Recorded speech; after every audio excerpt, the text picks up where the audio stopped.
हमारा नाम टिंकू है, जाम के रहने वाले, थाना सिकरारा है। हमारा बाप का नाम पवहारी है।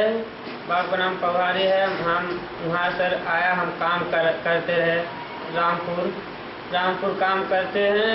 अरे मौरिया भट्ठा पे हमको वहाँ से जबरी पकड़ कर उठा ले गया, रामपुर थाना बहाना करके। अरविंद मालिक जबरी पकड़कर उठा ले गया, रामपुर थाना का बहाने कर लिया है जमाला पुलिस चौकी पर।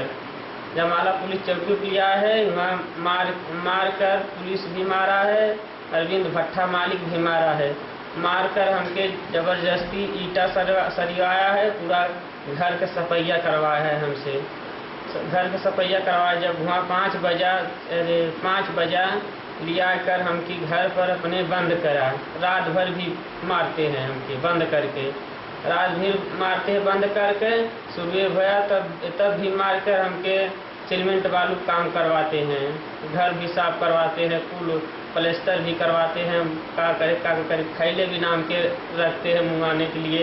कहन तुमको ऐसे ही तुमको तड़पाए कर मारूंगा, हम ऐसे ही तड़पाए कर मारूंगा हम। वहाँ सर 3 दिन बीता, तीसरे के दिन हमके लिया आया तब कचहरी सैदपुर कचहरी आया। स्टाम्प पेपर कागज लेकर जबरी दस्तखत भी करवा रहे हैं हमके अरविंद पप्पू जबरी दस्तखत करवा रहे हैं हमके लिया कर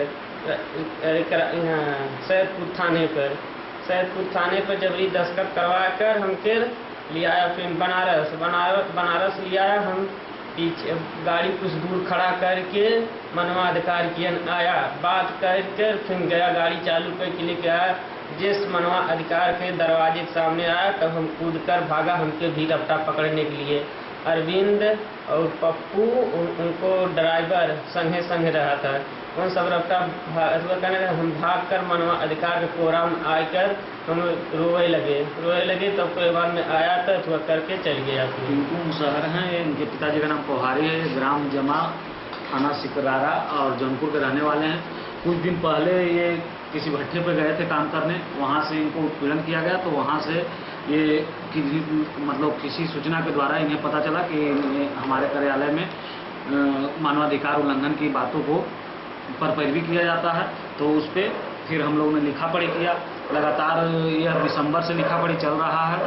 और फिर भी भट्ठा मालिक जो है, जहाँ जिस भट्ठा पे काम करते थे, वहाँ के भट्ठा मालिक इन्हें फिर इस 7 अप्रैल को पकड़ कर ले गया और ना कोई सूचना दिया, जिसमें कुछ पुलिस स्थानीय थाना था जहाँ से ले गए थे, वहाँ के पुलिस चौकी है जमालापुर, वहाँ के लोग ले गए थे और वहाँ भी थाना में भी रखा और अपने घर में रखा। आज दिनांक 10 तारीख को भट्ठा मालिक आया और ये अपने लिखित बयान में दिया है कि हाँ, हम ले गए थे 7 तारीख को और फिर 10 तारीख को लाकर हम आपके कार्यालय में सौंप रहे हैं।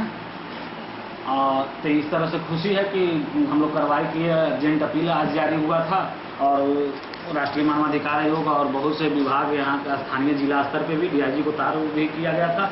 उसके बाद इनको भट्ठा मालिक छोड़ के गए हैं।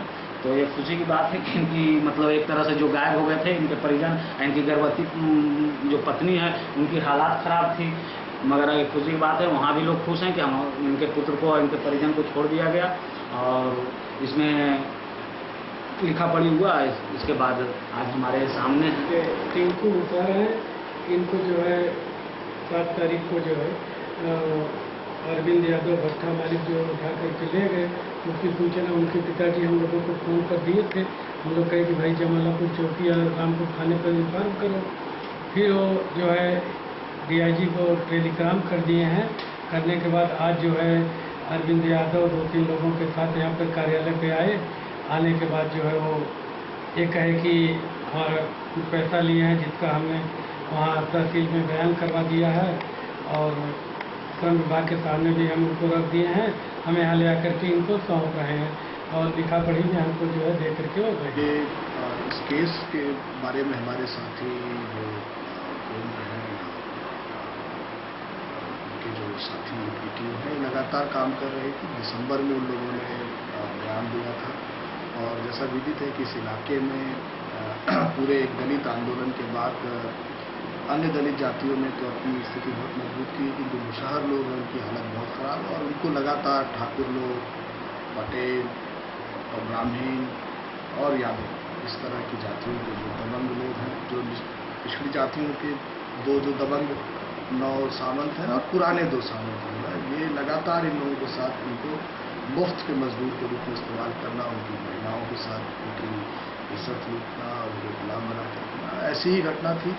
और इसमें हमें जो कहना है, कहानी तो इन्होंने कही है, लिखा पढ़ी है, लेकिन सबसे खतरनाक बात यह है कि महातिम मुशर्रफ के ऊपर खतरा है, जो इसमें साथी से प्रताप चौबे लगे थे उनके ऊपर खतरा है, और उपेंद्र, क्योंकि और जो खुद जो पोहारी और ये लोग अपने केस को बढ़ा रहे हैं। अब इससे आप समझिए कि सरकार बदली, इसमें एक यादव जी जो है, मतलब सरकार बदली, अखिलेश यादव जी आए और सरकार बदलते ही जो है मतलब वो ऑफिस तक पहुंचा है।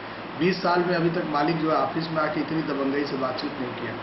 चलिए ये अलग बात थी कि इसको इतना मारा पीटा था और उसके बाद जो है ये भागते हुए यहाँ आके आया, फिर हम हमारे साथियों ने लिखा पढ़ी किया, उसमें भी बड़ी बहस हुई और एक तरह से व्हाइट कॉलर की तरह से जो है मैं सुन रहा था कि धमका रहा है कि मतलब ये कर लेंगे, मुख्यमंत्री जी से मिलेगा। सवाल ये है कि कानून के राज मतलब जो है, मतलब कल तक जो है मतलब जिन यादवों का, जो ठाकुरों का, ब्राह्मणों का जो चलता था कि कानून से ऊपर थे, कानून उन्होंने लिख रखा था, मनुस्मृति का राज था, तो क्या उसी तरह का राज चलेगा या संविधान का राज चलेगा? यह सवाल इस तरह की चीज़ें खड़ी करती है। और यह गुंडागर्दी और यह दबंगई कब तक चलेगी और वह लोकतंत्र कब तक आएगा, लोगों को कब तक जो है मतलब बचाया जाएगा, यह सवाल खड़ा है। और अगला इलेक्शन जो है 2014 में जो है, ये अखिलेश यादव जी को याद रखना चाहिए कि इस बात पे लड़ा जाएगा जो है मतलब कि इस तरह की गुंडागर्दी, मानव अधिकार कार्यकर्ताओं के चले आना, धमकी देना, पुलिस के साथ मिलकर उठा लेना, इस तरह का राजकाज जो लोग ले रहे हैं, और हम सब लोगों ने, जिन लोगों ने इस तरह के सरकार को बनाने की कोशिश की है, वो बहुत दुखी है। और उन्हें ये भी समझना चाहिए कि कोई भी सरकार, कोई भी व्यक्ति, कोई भी जात जो है मतलब देश के संविधान से ऊपर नहीं है। हम आप लोगों से ये अपील करते हैं कि इस तरह की मानसिकता के खिलाफ हिंदुस्तान के कोने कोने से, इस तरह की जो है राजनीतिक पार्टियों के खिलाफ, इस तरह के लोगों के खिलाफ, इस तरह की परंपरा के खिलाफ जो है संघर्ष करें, जिससे जात का राज नहीं, कानून का राज जो है स्थापित